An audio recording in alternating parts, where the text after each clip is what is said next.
Light है और UP का फ्यूचर ब्राइट है, तभी तो भौकाल टाइट है। खबर कमाल और यूपी का हाल बताने आई है प्रियांशी मिश्रा। आज का भौकाल। सबको मेरा नमस्कार। उत्तर प्रदेश में सीएम योगी ने तो उपचुनाव में कमल खिलाकर कमाल करके अपना भौकाल टाइट कर लिया है। जितने भी आरोप उन पर अपोजिशन वाले लगा रहे थे, उन सब को सफा चट करके सभी विपक्षियों को खटाखट उनकी क्लास लगा दी है और उन्हें यूपी उपचुनाव में धूल भी चटा दी है। अब एक बार फिर से योगी का जादू और उनका भौकाल 2027 के चुनाव में देखने को मिलेगा, क्योंकि उन्होंने 2027 विधानसभा चुनाव की आउटलाइन अभी से ही तैयार कर ली है। तो चलिए शुरू करते हैं आज का शो और आपको बताते हैं कि आखिर योगी बाबा की प्लानिंग है क्या 2027 के चुनाव के लिए। उपचुनाव में बीजेपी की जीत का श्रेय का सबसे बड़ा हिस्सा योगी जी को जाता है। करहल और सीतामऊ को अगर छोड़ दे तो बीजेपी ने सभी सीटों पर कब्जा जमा कर सपा के साथ साथ बसपा और एआईएमआईएम और बाकी पार्टियों को हार का स्वाद चखा दिया है।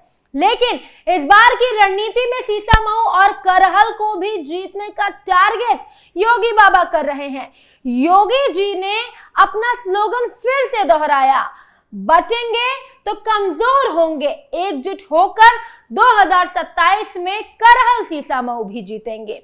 लोकसभा चुनाव में मिली हार से हताश हुई भाजपा में अब दोबारा से जोश भर गया है। इसका साफ संकेत उपचुनाव में 7 सीटों पर चुनावी जीत वाले विधायकों के सम्मान के लिए आयोजित कार्यक्रम में दिखा। इस मौके पर योगी आदित्यनाथ ने ये कहकर इसे और साफ कर दिया कि सरकार और संगठन अभी से एकजुट होकर मिशन 2027 के लिए जुटे तो करहल और सीतामऊ सीट भी जीत लेंगे। मतलब योगी जी अपने माइंड में एकदम क्लियर हो चुके हैं कि इस बार सीतामऊ और करहल सीट पर भी उन्हें जीत हासिल करनी ही करनी है। उत्तर प्रदेश के सीएम योगी आदित्यनाथ ने 2027 विधानसभा चुनाव के लिए अपनी रणनीति का आउटलाइन तैयार कर लिया है। यूपी उपचुनाव में जीत के बाद अब सीएम योगी ने मिशन 2027 के तहत 3 मेन मॉडल पर काम शुरू कर दिया है। चलिए अब उन सब मॉडल्स के बारे में भी मैं आपको बताती हूं।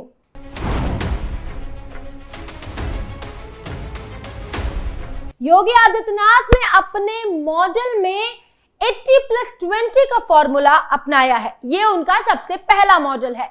इसका फोकस हिंदू और मुस्लिम वोटर्स को एक साथ लाने का है। माइनॉरिटी वाले एरियाज में बीजेपी के मंत्री और एमएलए संपर्क अभियान चलाएंगे और सरकार की पॉलिसी का लाभ माइनॉरिटी तक पहुंचाएंगे।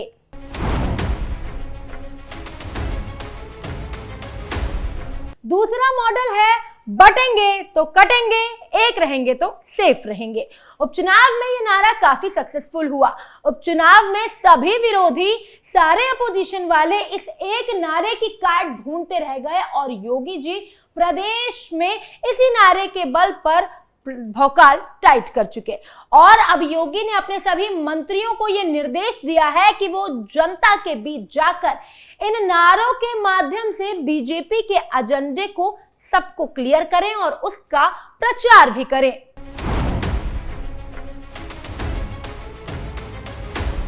अब तीसरे मॉडल की बात करें तो लोकसभा चुनाव में पिछड़े और दलित वोट बैंक में आई कमी को दूर करने के लिए योगी सरकार ने तीसरा मॉडल अपनाया है। इसमें मंत्री और विधायक गांव-गांव जाकर चौपाल लगाएंगे, पिछड़े दलित समाज के साथ बातचीत करेंगे। सीएम योगी आदित्यनाथ ने 2027 में जीत को सुनिश्चित करने के लिए हर वर्ग को साधने का निर्देश अपने संगठन को दे दिया है। उन्होंने कहा कि कोई कारण नहीं है कि हम प्रयास करें तो 2027 में फिर से प्रदेश में कमल जरूर खिलेगा। योगी जी उपचुनाव की जीत के बाद मंत्रियों और नेताओं में जोश बरकरार रखने के लिए नए चुने गए विधायकों पार्टी कार्यकर्ताओं, मंत्रियों और संगठन के पदाधिकारियों के प्रयासों की सराहना यानी उनकी तारीफ करते हुए कहते हैं कि कुंदरकी और कटहरी जैसी कठिन सीटों पर पार्टी की रणनीति और कार्यकर्ताओं के सामूहिक प्रयास का ही ये परिणाम है कि बीजेपी का परचम लहरा है। टीम भावना और एकजुटता के साथ काम करने से असंभव को भी संभव बनाया जा सकता है। नए एमएलए को सीख देते हुए योगी बाबा ने कहा कि जनता से बेहतर बातचीत और संगठन के साथ मिलकर काम करेंगे तो जीत का ये सिलसिला हमेशा कायम रहेगा। सीएम ने विपक्ष पर निशाना साधते हुए कहा कि उपचुनाव में बीजेपी को मिली प्रचंड बम्पर जीत से सभी अपोजिशन वाले अब डर चुके हैं। वो अब बस आरोप प्रत्यारोप का खेल खेलेंगे। बीजेपी के कार्यालय में एक कार्यक्रम में संगठन और सरकार का आपसी जुगलबंदी खूब दिखाई दे रहा। सीएम ने संगठन के महामंत्री धर्मपाल के नाम से पूरी टीम के काम करने की तारीफ की और दोनों डिप्टी सीएम और प्रदेश अध्यक्ष ने भी सीएम योगी के नेतृत्व पर भरोसा जताया। हर किसी के भाषण में एक दूसरे का जिक्र आया। सभी विधानसभा सीटों पर जिम्मेदारी निभा रहे मंत्रियों, विधायकों के साथ कार्यकर्ताओं तक की मेहनत पर खूब जमकर तालियां बजी।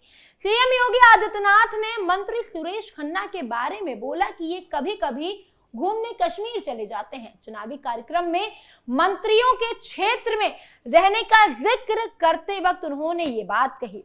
आगे सीएम ने मंत्री दया शंकर पर कहा कि वो खुद खन्ना जी के पड़ोसी हैं, उनके जैसे ही उनकी कई आदतें हैं। कुंदरकी से रिकॉर्ड मतों से जीतकर भाजपा के लिए किला भेदने वाले रामवीर सिंह सबसे ज्यादा समर्थकों और मीडिया के लोगों से घिरे रहे। खुद मुख्यमंत्री योगी आदित्यनाथ ने अपने भाषण में विशेष तौर पर कुंदरकी के नए विधायक का जिक्र किया। इस बार के यूपी उपचुनाव में सपा काफी कॉन्फिडेंट नजर आ रही थी, या यूं कहें कि कॉन्फिडेंट नहीं बल्कि ओवर कॉन्फिडेंट हो गई थी समाजवादी पार्टी।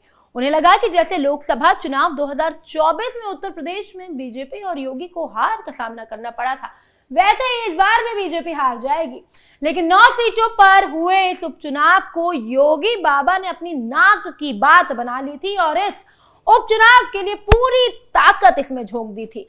जिन 9 सीटों पर उपचुनाव हुआ उसमें भाजपा ने साल 2022 के विधानसभा चुनाव में गाजियाबाद, खैर और फूलपुर जीती थी। मंझवा सीट एनडीए गठबंधन की निषाद पार्टी ने जीता था। वहीं सपा गठबंधन में रहते हुए मीरापुर सीट पर राष्ट्रीय लोक दल ने जीत दर्ज की थी। इस बार राष्ट्रीय लोक दल भाजपा के साथ मिलकर चुनाव लड़ी। सपा ने अपने चुनाव चिन्ह पर सीसामऊ, करहल, कटहरी और कुंदरकी सीट पर जीत दर्ज की थी। करहल सपा अध्यक्ष अखिलेश यादव के कन्नौज से सांसद बनने के बाद खाली हो गई थी। करहल जहां सपा के लिए नाक का सवाल बन गई थी, वहीं सीसामऊ, फूलपुर, कुंदरकी और कटहरी की हार जीत उनके वरिष्ठ नेताओं के कद को तय करती। यूपी उपचुनाव की जीत के बाद अब बीजेपी और योगी का टारगेट 2027 का विधानसभा चुनाव है, जिसमें करहल और सीसामऊ को भी योगी जी बीजेपी की झोली में डालकर ताबड़तोड़ तरीके से विपक्षियों में अपना भौकाल टाइट करेंगे। और इसी के साथ जहां एक तरफ यूपी में योगी बाबा ने सारे विपक्षियों को मात दे दी है, वहीं अब दिल्ली चुनाव में भी मोदी लहर की तैयारी की जा रही है, जिससे अभी से दिल्ली की पार्टियों में खौफ दिखाई दे रहा है। अब ये तो साफ है कि बीजेपी में पूरे देश में अपना भौकाल टाइट करके रखा हुआ है। चलिए आज के शो को फिलहाल यहीं खत्म करते हैं। बहुत जल्द फिर से हाजिर होंगे किसी नए और भौकाली मुद्दे के साथ। तब तक के लिए आप सबको मेरा नमस्कार।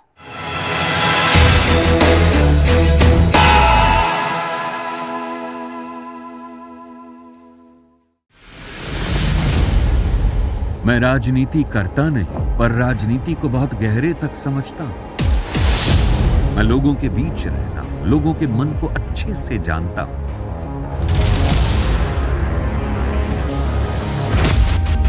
पब्लिक और पॉलिटिक्स की हर नब्ज को खूब पहचानता हूं।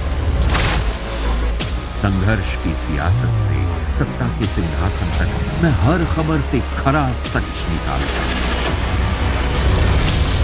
ना कोई दौड़, ना कोई race. Capital TV, Uttar Pradesh.